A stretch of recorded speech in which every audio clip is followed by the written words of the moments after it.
Hello and welcome to Silent Creativa. Today we will make a Halloween doorwreath.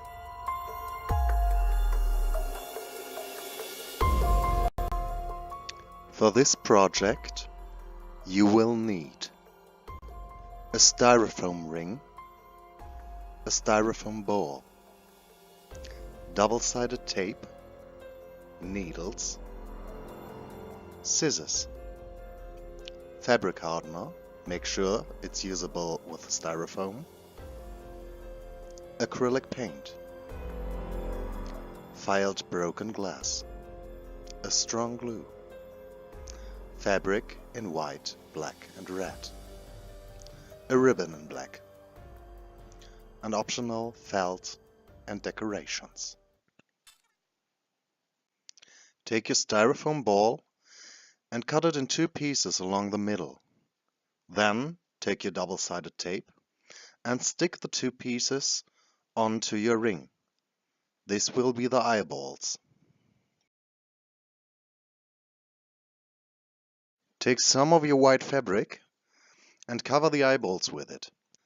Secure it with some needles. I like to secure it in the four edges and maybe on the left and the right. If you have some wrinkles, it's totally fine. You can cover them later. If you prefer to have it very straight, then take your time with it. To make the eyelets, you will take your black fabric. Cut a piece of it to the size of the eye, and then pin it on to the middle of the eye. Flip it over, and you have the upper eyelid. Then do the same thing for the other side, and for the lids on the bottom.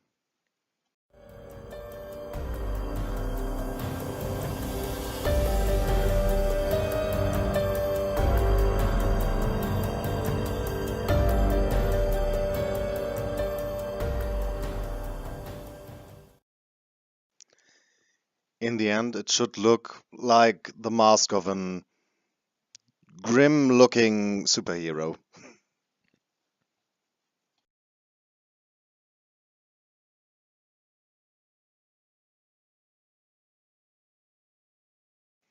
If you want to give the inner part of the mouth another color, then add your fabric there. I used a pink color because the fabric hardener will let it get a little bit darker.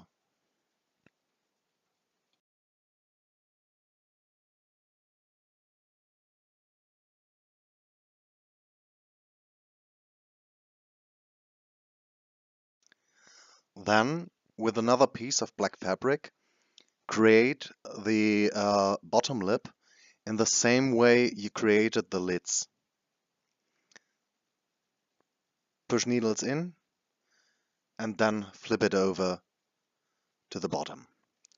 I highly recommend to sculpt the bottom lip now with your needles. Choose some that you can remove later.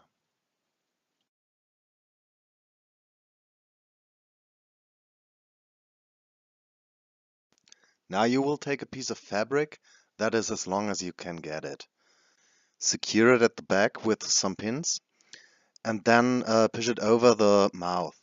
This will be the upper lip, and then you just take the fabric and wrap it around the ring again and again and again until you are back on the same spot where you started. Make sure that you don't cover the eyes. You can do it a little bit messy because after this step you can arrange it as you like. I like to have a little bit more of wrinkles and wraps that it give the whole piece more structure.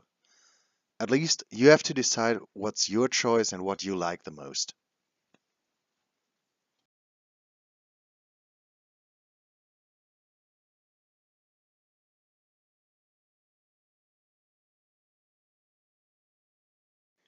I close the mouth from the back with some more fabric, and then I decide how I would like the mouth to be, and secure this again with some other pins.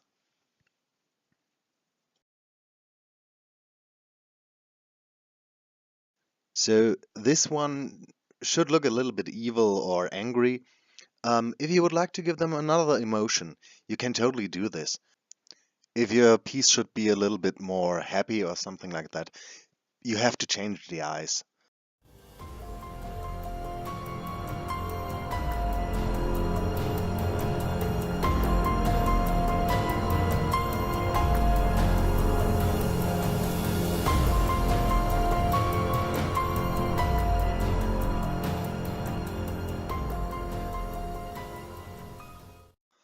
Then it's time for the first layer of the fabric hardener.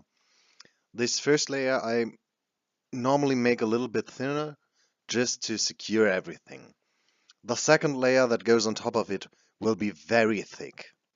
Every fabric will soak the fabric hardener in another way. On the wreaths I show you in the beginning, I used some satin, and that was a totally different thing. This one is cotton, and it won't get that stiff because it's thicker.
After the first two layers of fabric hardener, remove your needles.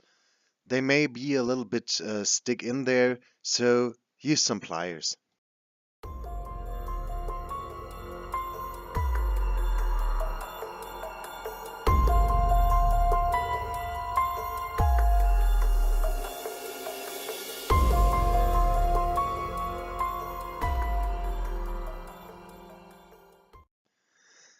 Now it's time to sketch on the eyes. Take your pencil and just make a circle where you want the iris to be. Then start with acrylic paint and draw the eye on. I use the darkest color I would like to have on it first, and then go on top of it with some lighter colors. Here I will just use red and yellow and mix it directly on the eye. I use some streaking motions to go around the iris all the time to give it a little bit more natural structure. You can totally skip this if you would like to have a more comic-like look.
I highlight the reflection of the light by using more yellow.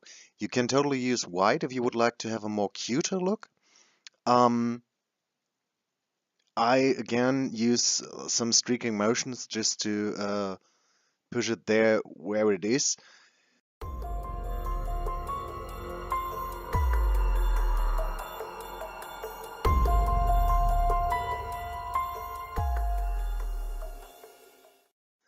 Though I like to be my little monster a little bit more creepy, I use some red on the white of the eye. And at the waterline, I later took just some water and watered it down to make it a little bit more reddish.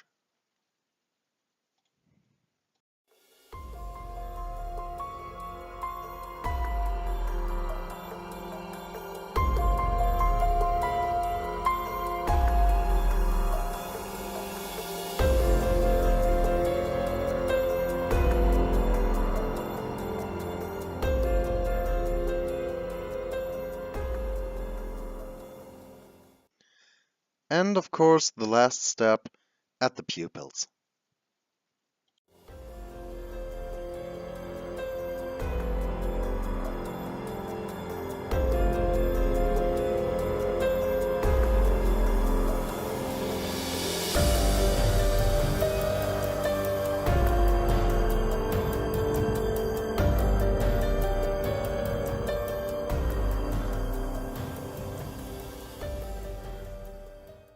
Then it's time for the third layer of the fabric hardener. I skip the eyes in this step because I will add some high gloss varnish to them. So just put fabric hardener on the other parts of it.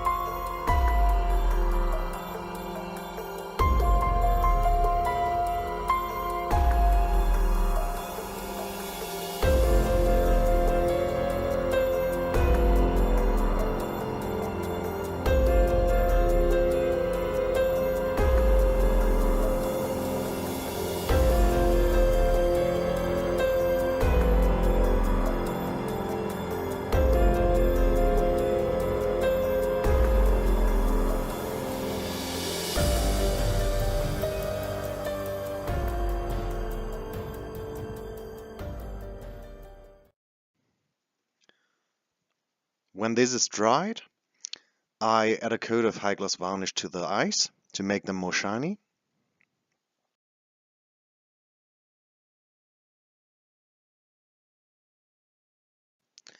And then you can add the teeth to your little monster.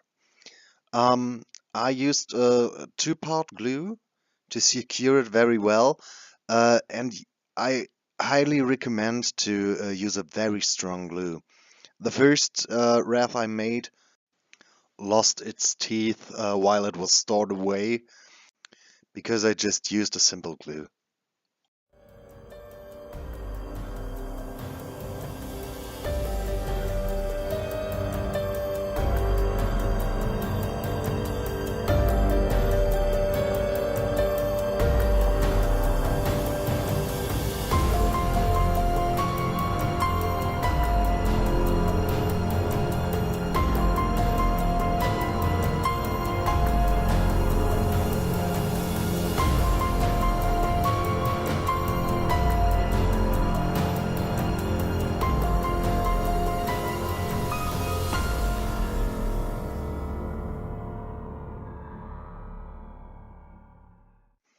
If you would like to have them more sticking out, give them a little bit support while they are drying.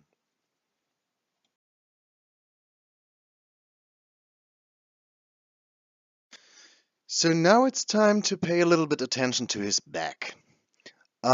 First I take a ribbon and pinned both of its ends onto the top and back of the wreath.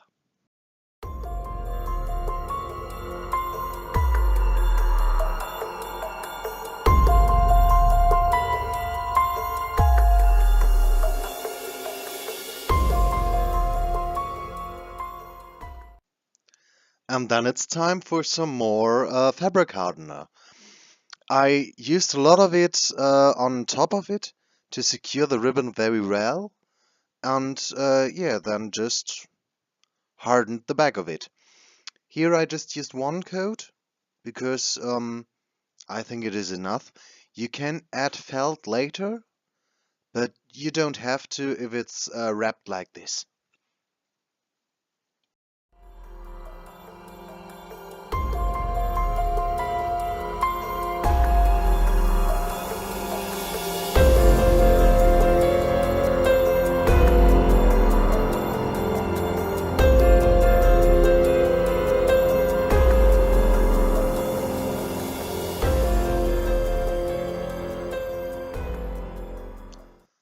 After this last layer is dried, remove the needles again, and then you're finished with your wreath. If you like to, you can add some decorations, like leaves or pumpkins, or a little wooden witch or something like that. I prefer to leave it like this, and yeah, that's it.